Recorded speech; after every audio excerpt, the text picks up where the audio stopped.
What's going on, you guys? I would say we have a relatively quick video today.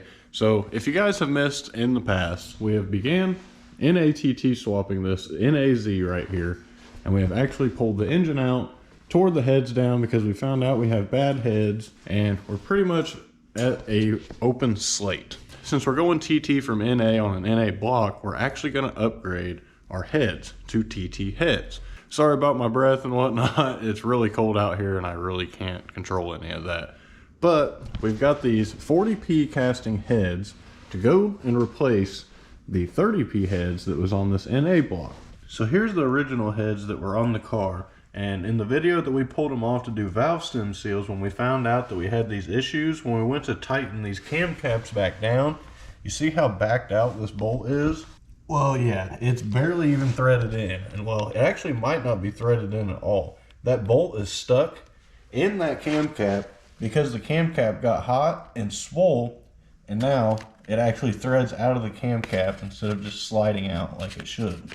Instead of taking the expensive route, doing like an align hone and just a full rebuild, we're gonna refreshen a good set of heads that we have, and we're just gonna lap these over, and we're gonna give a brand new sealing surface down here for our valves on our valve seats. We're also gonna be taking these heads off to get them cleaned and resurfaced, so none of that's gonna be in this video. We're strictly just gonna be tearing this head down and showing you guys how to lap a valve to have the best seal that you can, DIY, save some money, and to get more compression out of your engine. Or I should say the most compression out of your engine. The tools for this job are fairly limited. We have our valve spring compressor tool by JWT over here. Specifically for these heads, you'll want a magnet to pull your lifters out.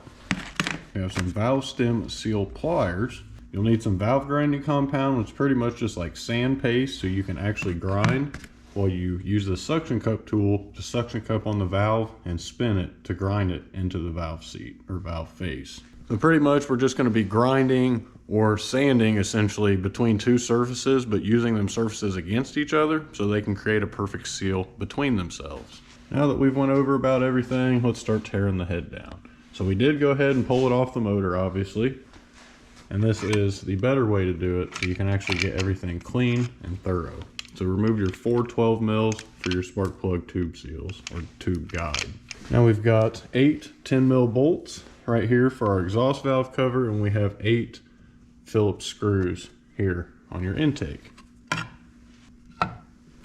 Now we're going to remove our cams and our cam caps. So to remove your cam caps, I recommend that you do the opposite of the torque sequence to tighten them down, which is when you tighten them down, you start in the middle, work your way out, and spiral. So what we're going to do is we're going to start out here, we're going to spiral our way inward and remove these cam caps as evenly as possible, at least for the first 2 revolutions, till we can relieve the stress on the cam. So we'll start here, loosen them up. We're literally just going to smack the ratchet to crack them loose basically.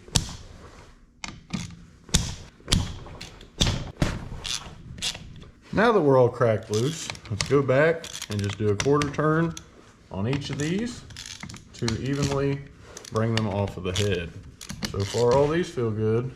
Now we can go for a half turn. Now let's just loosen up each bolt the rest of the way on each of our cam caps. When it comes to removing these cam caps, you want to be very, very careful. So here you can see kind of underneath all the oil, this says E1, E2, E3, E4, E5. I've not always seen stamping. It could be because they're so dirty and whatnot, but you want to remove these and keep them in the same direction that you pull them off. We're just going to pull each of them and lay them correspondingly. Now, since there's RTV and a seal on the end here, you want to take a mallet and crack it loose, and then you can wiggle it off. Now remove your seal.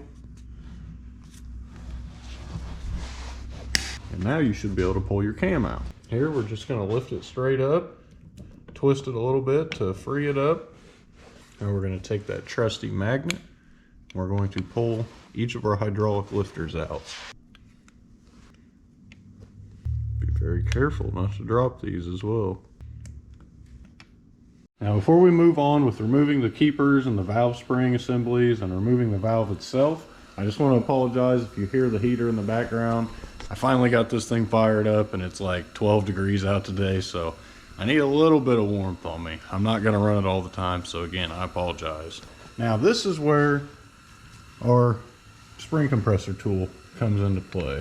So we're just going to drop the bucket right back here, just like our lifter would be. And now we're going to mount the spring compressor right here where the cam cap would be. So basically we're going to tighten this down, and we're going to use this bolt to tighten down to push the bucket to compress the valve. Because we actually put 2 rags down here in the combustion chamber where the valves pop out, so that way there's something for these to press against when we start pushing on the valve. If not, the valve will just push beneath the head like it does in normal operation. But watch what happens to the head as we tighten this down. We're opening the valve and it lifts the head up. We need to hold the head down as we do that, so it'll actually pop that keeper loose. So sometimes it also helps if you put like a socket in here before you put the bucket in, just around the valve top hat or valve spring top hat. Just hit it with a mallet to kind of loosen those keepers up, because usually they're just jammed in there and they've been there for thousands and thousands of miles. So you kind of got to give them a little persuasion to, you know, get them to come out. Now with our rag in the combustion chamber, keeping the valve from opening, we're going to tighten this down, and it compresses right there. Now we can stick our magnet in here and pull both of our keepers out. So pretty much now, when we loosen this and remove the tool and the bucket, we should be able to remove the full valve assembly. So here's the top hat, here's the valve spring, and you're going to want to keep all this stuff for this cylinder just so that way it all wears evenly. Just for peace of mind. I don't think it matters entirely, but you better just do it. Now we're going to take these valve stem seal pliers, we're going to reach down in here, twist and pull on that valve stem seal until you can yank it out, and we're going to be replacing them, so throw it in the trash. Now this is why we did all this. So when we lift the head up, remove our rag from the cylinder, we can push on the valve on the top and it'll come out. So now we have the valve that we're working with. This valve's actually in pretty solid condition with very, very minimal wear. We're actually going to remove this one here so we stay within the same cylinder, and we're going to work on one cylinder at a time. It is nice to just yank everything out to have a process to do it, but for this video we're showing you one cylinder. Before we get started on lapping the valves, there's one thing I like to do, and that is to clean up your valve, at least your valve face here or the bottom, so that way when you use this lapping tool that you can actually get it to stick to it, because it has so much carbon deposit on it that there's no way that this thing's going to stick. So I'm going to use a wire brush or a wire wheel to clean this up a bit. So it can help break all that up. Now you can go crazy and clean all this up, but we're literally just trying to get our sealing surface A1 and make this nice so we can actually suction to it. Now once we get them all cleaned up, or we can put a little bit of oil on it to help seal the surface, we're ready to put our head back up here, upside down. Now we've got our head up here, we can officially start to get to work. Before we reinstall this, we're going to put oil on our valve stem seal so we can lubricate our valve guide and make sure that we're not doing anything wrong there, because this is going to be spinning in the valve guide. So before we insert the valve, after we clean the valve obviously, just dip it in oil. Now we're going to take some of our valve grinding compound. We're going to put some across the face of the valve. You don't have to do the whole thing. It's all going to go to the same place. And this is roughly what we've got. We're going to drop it in the valve guide. Now that the valve is in place, we're going to take our little plunger tool, dip it in a little bit of oil so we can help get that nice sealing surface that we're after here, and then compress the tool. So basically, you hear that grinding? That's all we're going to be doing for 10 minutes per valve. Yeah, fun. Especially when it keeps coming off just like that, because that's really your biggest hold up, and this is why so many people do the drill method from the other side, but that's not really a good method to use. So we just pulled out our bigger one that is literally the exact same size as the valve, and for whatever reason, it works better. So pretty much all we're gonna do here as we lap this is we're just grinding this. This is the whole goal, to twirl this back and forth and to grind this down and make it as even and similar as possible between both the surfaces. So we're going to grind it until we hear the sound kind of change of the grind. Once it goes from being real coarse to kind of a smooth grind, that's when you want to pick it up, drop it down, and reset.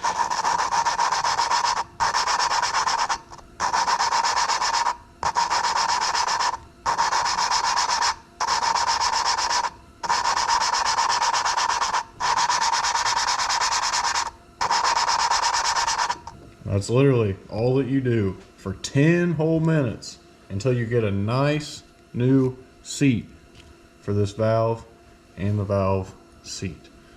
Or I should say a nice new face. So we'll take this, we'll wipe off that compound, and you can see that gray ring on the edge. That is where it's freshly ground. And the same thing goes for the valve seat right there. You can see that little spot over towards the heater, or in the direction of the heater. That is just silver, not gray with grinding compound. So we're essentially doing that until we can get the best seat possible between here. I know I've said that a few times, but that's literally all we're doing. It's kind of just a good rule of thumb, and you know, my personal experience, 10 minutes is about what it takes to get it A1 and to pass the leak down test at the end. So let's finish all 4 of these up, and we'll show you guys kind of the test for the leakage that you can do here, especially without compressed air, because we do not have compressed air. So a little before and after. Now that we've lapped all 4 of these valves, we actually put our spark plug back in place because we just have them sitting in here right now. We got the stems lubed up, all the grinding compound cleaned up, sprayed with brake cleaner, and as clean and dry as we can possibly get it.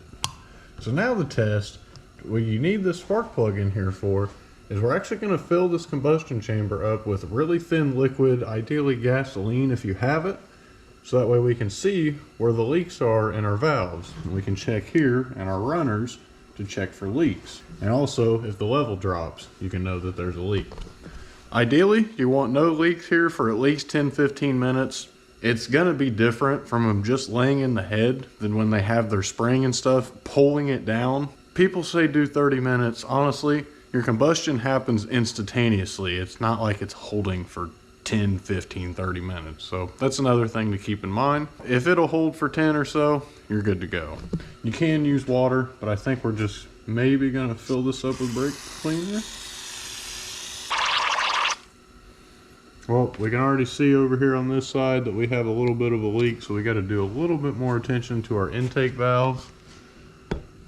So far, I know you can't see too well, but there's definitely no wetness over here on our exhaust valve side.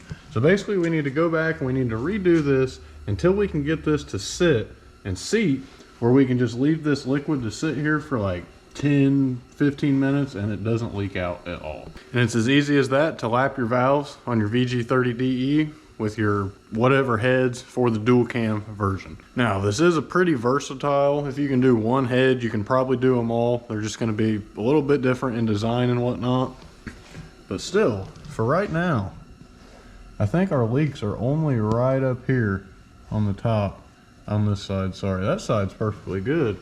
Still no leaks on the exhaust side. Looks like we're good on that side. I think the reason why we goofed up here is about 5 minutes in, we threw more grinding compound on, just because once you grind it longer, it gets like not as gritty. I think that was kind of me. I reset the whole process, put new grinding compound. So we'll go back and we'll redo those 2 intake valves just to get this thing 100%. Then obviously tomorrow we'll take the time to go through, finish this cylinder, and the other 3 back there. Yeah, so that's what, at least an hour a cylinder you can expect. You got 10 minutes in lapping it and 10 minutes to disassemble it, 10 minutes to, you know, reassemble it. So use that at your own discretion for a guide for, you know, how long this might take. It's usually a 6-hour job at the minimum. But I hope this gave you guys the confidence to tackle this job yourself. I'm literally just a guy in the shop. that has learned by himself off of stuff on the internet. I've never had anyone show me how to do this. I've just dove in, figured it out, and I've done it with much success. So don't fret, don't worry, just jump in and do it. The worst thing you can do is fail. Yeah, it may be kind of expensive, not really. Heads are a couple $100, and I mean, it's really rewarding when you dive in and you can figure it out and learn, you know, a tool or a trade or a trick. Well, that's the upside to all this. So again, if I can do it, you guys definitely can too. Thank you guys for watching, and if you haven't already, please don't forget to drop a like and subscribe down below, as it really helps out our channel, helps bump us up in the algorithm, and in turn helps the channel grow. Not 100% sure what's going on with next video. This was supposed to be our next video, but these stock intake pipes are so hard because it's so cold out that I can't even get them off, and they're all loose. Yeah, such a ridiculous problem to have. That should be coming up next. If not, we're moving to the chassis side over here on Matt's car, and we've got a couple cars in at the shop. We've got almost done and ready to finish up. So thank you guys for watching, and until next time, peace out. And if you guys needed to know how to put it back together, don't fret. We'll be doing that here in a couple weeks, so stay tuned for a couple videos here in the future, and you'll figure out how to put it all back together. Peace.